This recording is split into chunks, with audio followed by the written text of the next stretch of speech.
A day in my life for today's video, mga mga langga, mga baby, mga mami, kung ano man ang tawag sa inyo dyan. Ito na nga, no?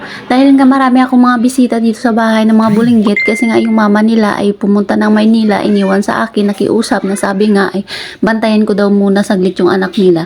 Kasi nga may importanteng pupuntahan doon sa Manila, kukuha ata ng passport. O ayan na, nasabi ko na kung ano yung dahilan, bakit iniwan sa akin yung anak niya. So dahil nga, yung pong mga bata na yun ay pinsan po ng aking asawa. Bali pamangkin po nila yung mga anak ko pero magkaedad lamang po sila.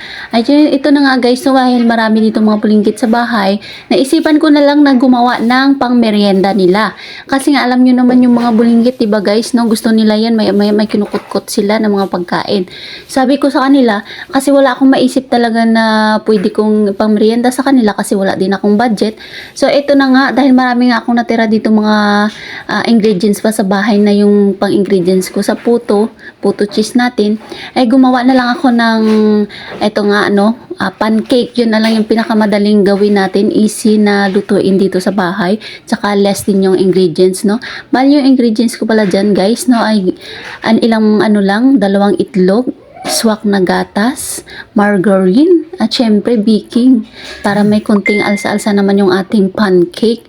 Tapos yun na nga guys, no, na meron din tayong asukal, pang toppings lamang. So ayan na nga guys, no, bali hinalo-halo ko na nga yan. Hindi ko po sana ito i-video kaso sabi ko ay sayang, pang content din to, no? Chars. Kasi nga naman guys, wala talaga ako maisip na i-content ngayong araw na to, no?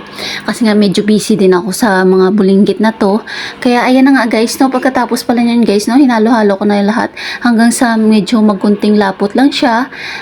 Hindi ko na medyo dinamihan ng tubig kasi mas maganda kasi guys yung pagluto mo ng pancake, yung sakto lang din yung lapot niya para hindi po siya yung basang-basa o something like that. So ayan na nga guys, no, bali ayan na, nakapagluto na pala ako. So ayan na nga guys, no, bali ayan, nagpainit lang ako ng kawali dyan, tapos nilagyan ko lang siya ng margarine, isang beses ko lang siya guys, kumbaga yun lang ang ating parang mantika. Pagkatapos ayan na nga siya guys, bali tuloy-tuloy na nga yung ating paglalagay dyan ng pancake, hindi na tayo maglalagay pa ng margarine o mantika dyan. So ayan na nga guys, so pagkalagay ko nga dyan guys, in lang po yung apoy natin. Pagkatapos pag yan na nga guys ay bumula-bula na siya at magbutas-butas na, ang ibig sabihin yan guys ay pwede na natin siyang baliktarin, no? Ayan na nga guys, no, napaka perfect. So ayun na nga guys, no, bali marami na rin akong nagawang pancake doon. Ito yung pinakapanghuli. Sabi ng anak ko ay gagawa daw siya ng beer daw, mukha ng pancake na beer. Sabi ko wala naman tong food coloring na para makapagawa ka ng mukha ng beer dyan. Sabi niya, mama, ako ang bahala. So ayan na nga guys, no, pagbaliktad niya, ayan, nagkalat na. Kasi nga ako guys, bali nagbisi-bisihan na rin ako dito sa paglalagay ng margarine. Kasi nga yung anak ko, sabi niya, mama, gusto ko lang kumain. So ayan na nga guys, so habang mainit-init pa yung ating pancake, bali nilagan ko na siya ng margarine. Yan po ang aking ginawang parang butter po sa kanila para pang linamnam. Pero optional na lang po yan guys, kasi nga yung pancake kahit hindi mo na siya lagyan ng margarine o asukal, tinimpla ko na po siya. Kaso nga lang, hindi mo siya matatawag na pancake kung wala siyang margarine at asukal na toppings.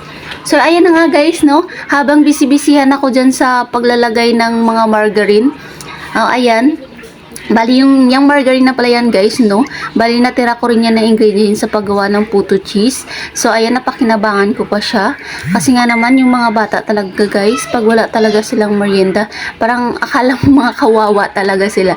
So habang nagbisi-bisiyan ako dito, ito naman yung dalawa, ayan, yung tiyahin ng anak ko po, pero magkasing edad lang yan sila. Nagbisi-bisiyan din sila sa paggawa nila ng mini pancake. Sabi ko, bahala na nga kayo dyan kasi gusto nila sila na lang daw yung magluto. Sabi ko, ingat lang kayo kasi baka mapasok nga kayo. So ayan na nga guys, pare pinagpatuloy ko na lang din yung paglalagay ko ng pancake, ng stay yung margarine dyan kasi malapit na akong matapos sa paglalagay ng star margarine sa mga pancake ko. So ayan na nga siya guys, no, tingnan nyo naman, napakaganda, perfect. So, ayan na nga guys, no? Pagkatapos niyan, ayan na nasipag-abangan na sila, nasipagkuha na sila. Tapos, nilagay ko sa lamesa. Sabi ko sa kanila, kuha na lang kayo dyan. Tapos, syempre, alam niyo na, video-video. Pero, hinahiya ata silang kumuha guys. Kaya ako na lang yung unang kumuha ng pancake. So, ayan na siya guys. O, bali, tinikman ko na siya. Nagustuhan ko talaga siya guys. Kasi napakalambot niya talaga guys. Promise, napakasarap niya. Bali, pagpasyensyahan nyo na lang nga pala dyan guys, kasi yung kapitbahay po namin, nagpapawilding po sila ng bahay nila. Ito guys.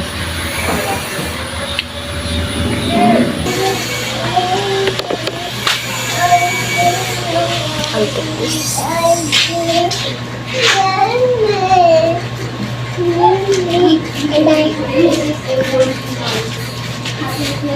Kuha na kayo doon, pancake.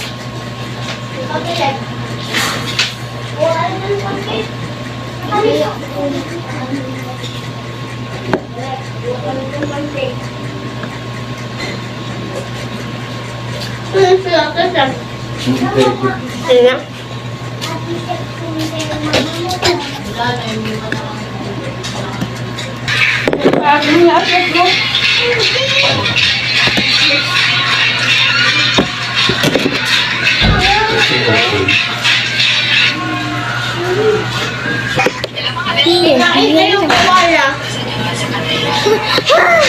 Ang kuwala. Ang kuwala.